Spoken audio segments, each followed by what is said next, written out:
Estábamos disfrutando de cómo, Luciana, nos decías lo interesante que se está poniendo la cosa, las intervenciones que hay, otras áreas, estabas mencionando a Silvio Ottaviano y la oportunidad.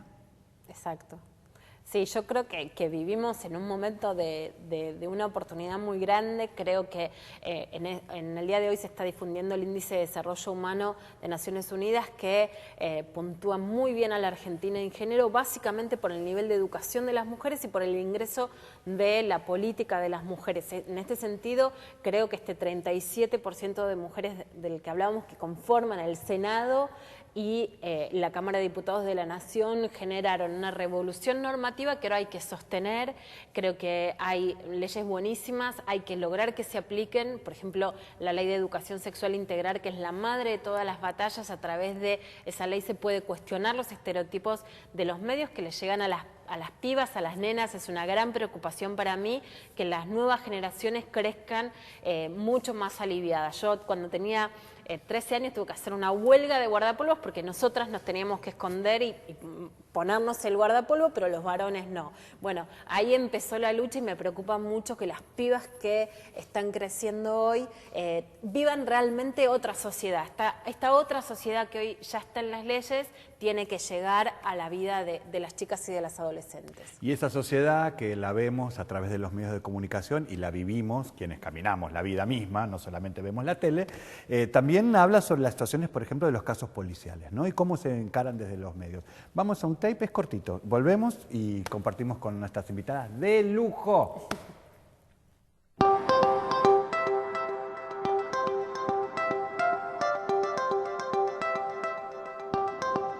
La cobertura de noticias policiales.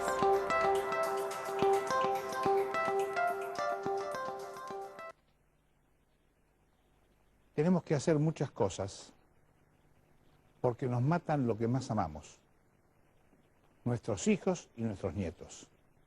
Y todo el tiempo se estuvo enmarcando el crimen como esto, la inseguridad, otra vez la inseguridad, claro. Y de vuelta instalar el miedo, porque en realidad lo que se está diciendo cuando se enmarca el crimen así es como, puede ser tu hija, la próxima puede ser tu hija. ¿Qué puede haber pasado? Sobre todo teniendo en cuenta que se está viviendo muy mal y que uno sale a la calle y el peligro es latente, ¿no? Permanente. Fijémonos lo que pasó el sábado en Clarín, en tapa. Una tapa que también va a quedar en la historia del periodismo como fin de periodismo. El asesinato de Ángeles. Acusan del crimen al padrastro y a un medio hermano. Primer título de tapa, gigante, bajada. El sábado, el mismo día que detenían al portero. Exactamente, fíjate la bajada de lo que dice Daniel. Tras 10 horas de declaración, el hijo mayor de la mamá de Ángeles se quebró. Confesó su participación e involucró al actual marido de la mujer y al portero del edificio. Y después, posteriormente, tuvo Clarín que sacar otra edición y sacar este título de tapa porque, evidentemente, quedaba detenido el portero.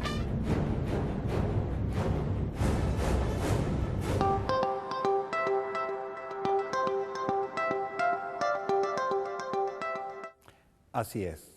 La realidad se puede tapar o se puede hacer tapa. Pero tapándola o haciendo la tapa, la comunicación es el filtro. El filtro en el cual, por ejemplo, el caso del múltiple femicida Barreda. Conchita.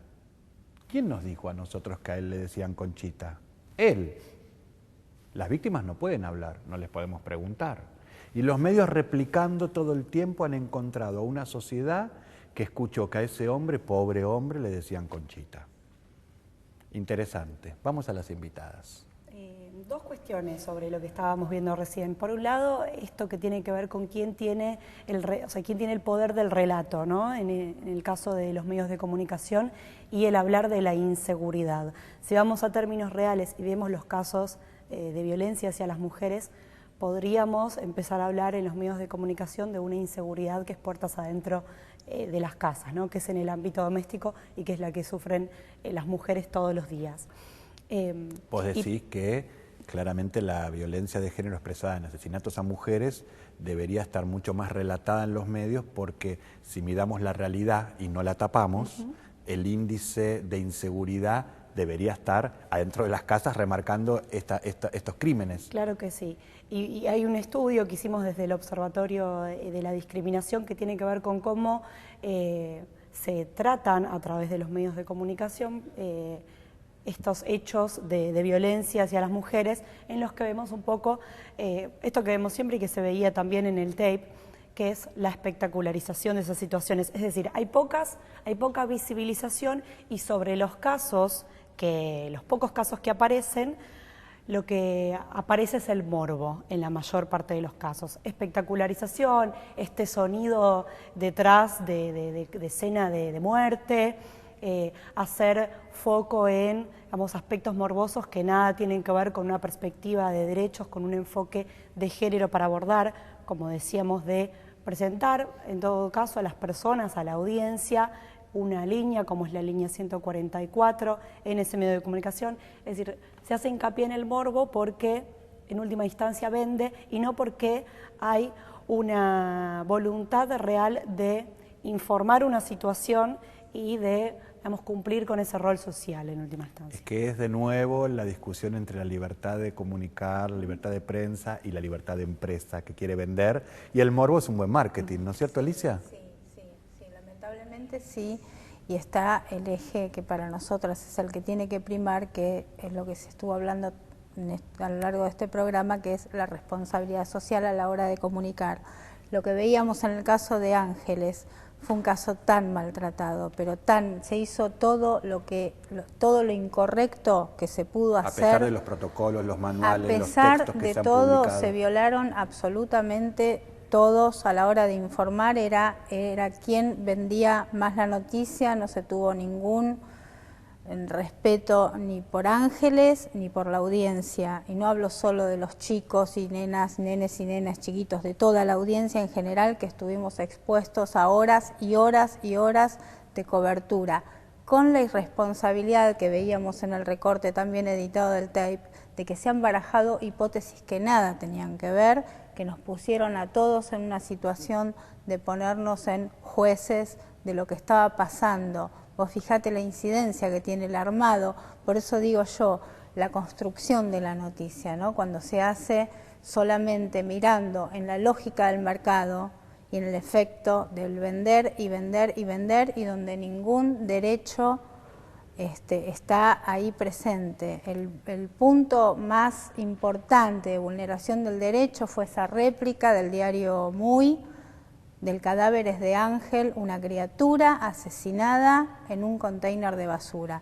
Hubo hasta reconstrucciones de cómo habría sido la muerte de Ángela Rawson. O sea, una aberración, vulneración de todo lo que no se debe hacer, se hizo con esa cobertura por el afán de verdad. Los artículos de limpieza aparece muy clara la cosificación de las mujeres, en las noticias periodistas aparece muy clara la estigmatización y la criminalización de la pobreza, de la juventud. Esto el INADI, materia cotidiana. Por supuesto. Sí, el tema de los policiales está como en los noticieros, está muy ligado a la pobreza, con todo lo que, digo, en motochorros que mencionábamos antes, las notas sobre los trapitos. Siempre aparece muy unido el tema de pobreza, delincuencia, el color de la piel, o sea, no nos olvidemos que estamos hablando de poblaciones que cuando hablamos de pobreza englobamos un montón de cosas, sí, que sí, no es solo escolaridad, orientación sexual, identidad sexual, orientación de género, expresión de género, pueblos discapacidad, indígenas, pueblos indígenas, pueblos originarios, depende cómo se llamen, personas afrodescendientes, están todos los temas. Algunos son más denunciados porque tienen una ciudadanía más organizada, más militancia, y llama más. Hay un informe hace varios años, por ejemplo, que no tenía, inicialmente no era un informe policial, sino sobre un accidente en el que murió un señor de tránsito en Liniers. La nota empezaba con eso para terminar en que los bolivianos de Liniers eran delincuentes, borrachos, punguistas. Volvemos al capitalismo, a la libertad de empresa. Luciana. Bueno, en el caso de Ángeles Rawson, lo primero que se dijo es que como apareció el cadáver en el SEAMSE, primero de Colegiales, después del conurbano del José León Suárez, justamente los primeros que se implicó eran los trabajadores recolectores de basura. Yo lo que creo que a mí me interesa mucho poder compartir un término que uso desde hace mucho, que es la inseguridad íntima, porque así como la palabra femicidio marca que a las mujeres que mueren asesinadas por sus parejas, o en este caso por un intento de abuso sexual, según está elevada la causa a juicio oral, la inseguridad íntima marca eso, que el peligro no está solo de la puerta de la casa para afuera, que por supuesto hay peligros sociales que no hay que ningunear, aun cuando sean sensaciones propias de la gente, pero que para las mujeres, según las cifras policiales que tenemos, mueren en el 68%, según un estudio con datos de la policía de la provincia de Buenos Aires, adentro de sus casas. O sea que cuando una mujer no muere por causas naturales, el 68% de las posibilidades es que muera adentro de su casa. Claro, en los homicidios no son en general, por supuesto que suceden casos y que son graves y que además pueden causar impacto en la opinión pública. Y también hay casos que nos generan más dolor, más revuelo, más sensibilidad por un montón de razones, como el caso de María Soledad en Catamarca, que marca un antes y un después, o el caso de Ángeles. Te puede conmover más. Y el periodista también tiene derecho a relatarlo con oficio. Tenemos una tradición de espectaculares periodistas de policiales de Rodolfo Walsh, Roberto Alt y una nueva generación excelente, en donde también se puede contar cosas. No necesita ser una cubetera de hielo o un marco solo académico, porque ahí sí defiendo el oficio periodístico como un oficio que pone mirada, que pone trabajo. Pero sí, por supuesto, hacer un show en medio de programas de Chimentos de la tarde, como el de Mariana Fabiani, con familiares de alguien ya acusado, con muestras de ADN en las uñas de Ángeles Rawson, ya es pasar absolutamente de un contrato televisivo de informar o de querer entretener a faltarle respeto a ella y a las otras chicas también que pueden estar viendo y que pueden también verse reflejadas y tener miedo de que les pasen. Y cuando hablamos de un encargado, también estamos diciendo de algo que pasa puertas para adentro de un edificio. Quiero agradecerle al Senado TV esta oportunidad de poder abordar este tema con tiempo, con invitadas de lujo, y vamos a ir a la última pausa, volvemos para despedirnos. Gracias. Vamos a la pausa.